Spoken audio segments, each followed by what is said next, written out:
نحمده ونصلي على رسوله الكريم أما بعد হেফাজত ইসলাম বাংলাদেশ ঢাকা মহানগর কর্তৃক আয়োজিত আজকের এই বিক্ষোভ সমাবেশে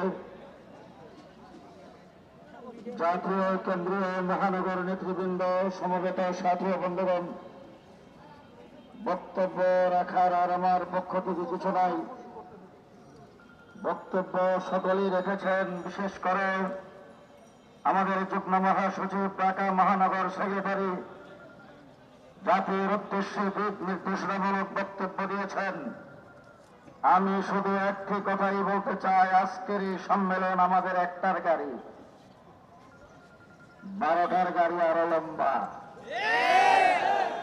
2 নম্বর কথা বলতে চাই, 800 বৎসর ভারতবর্ষ মুসলমান শাসন করেছে, হিন্দু এই দেশে ছিল। যদি আমরা হিন্দুদের প্রতি কোন বিদ্বেষ ভাব থাকত, 800 বৎসর পরে তুলা রাশি দিয়ে বাড়ি সালাম দিয়ে পাওয়া যেত না।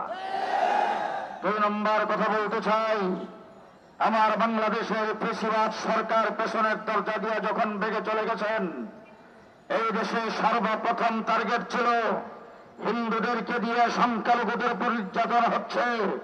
সেই দিয়ে শহীদ মিনারের সামনে আপনাদেরকে রাস্তায় নামাইছেন, মিথ্যা অজুহাত উঠায় সাম্প্রদায়িক সম্প্রীতি বিনষ্ট করার চেষ্টা করেছেন। তখন আজকে মনে থাকার কথা, হিন্দু ভাইদেরকে মনে করে দিতে চাই, আপনাদের উপরে আওয়ামী লীগ, ছাত্রলীগ, যুবলীগ আক্রমণ করে সাম্প্রদায়িক সম্প্রীতি নষ্ট করত।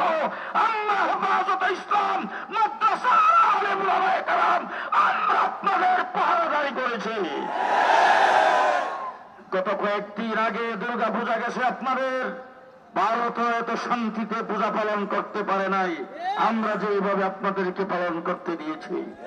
সুতরাং আপনারা আমাদের নাগরিক ভাই, বাংলাদেশে বসবাস করবেন, সুযোগ সুবিধা কম গ্রহণ করেন নাই, আপনারা প্রধান বিচারপতি পর্যন্ত হয়েছেন।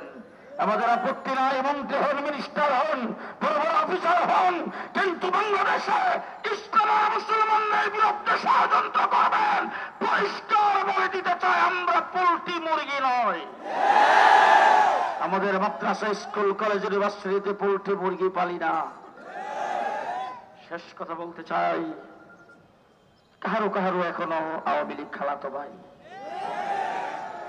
আওয়ামী লীগ দোসরদের বিরুদ্ধে নির্যাতিত হয়েছেন, নিপীড়িত হয়েছেন, গুম হত্যা হয়েছেন অনেক।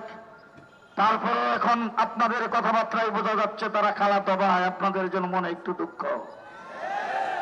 আমার মনে হচ্ছে আপনারা ভারত তোষণ নীতি পালন করছেন। ভারতের সাথে যদি সম্পর্ক আপনাদের খারাপ হয়, ক্ষমতায় যাইতে পারবেন না। মৌলানা নামাল হক যাই কথা বলেছেন, ভারত তোষণ নীতি পালন করে ভারতের সেবাদাস হয়ে আগামীতে কাউকে ক্ষমতায় আসতে দেওয়া হবে না। শেষ কথা আপনাদের সামনে বলবো, ইসকনকে নিষিদ্ধ ঘোষণা করতে হবে। পরাজিত শক্তির ষড়যন্ত্র যেদিক থেকে আসে সেদিক থেকে মোকাবেলা করতে হবে। অন্তর্বর্তীকালীন সরকারকে সহযোগিতা করতে চাই। যদি তারা ব্যর্থ হয়, কোন ষড়যন্ত্র হয়, হেফাজতে ইসলাম করে বসে থাকবে না। আবার স্বপ্নাযুক্ত হবে, আবার স্বপ্নাযুক্ত হবে। মহাজাতের মাধ্যমে আজকের সমাবেশ এখানেই শেষ হবে।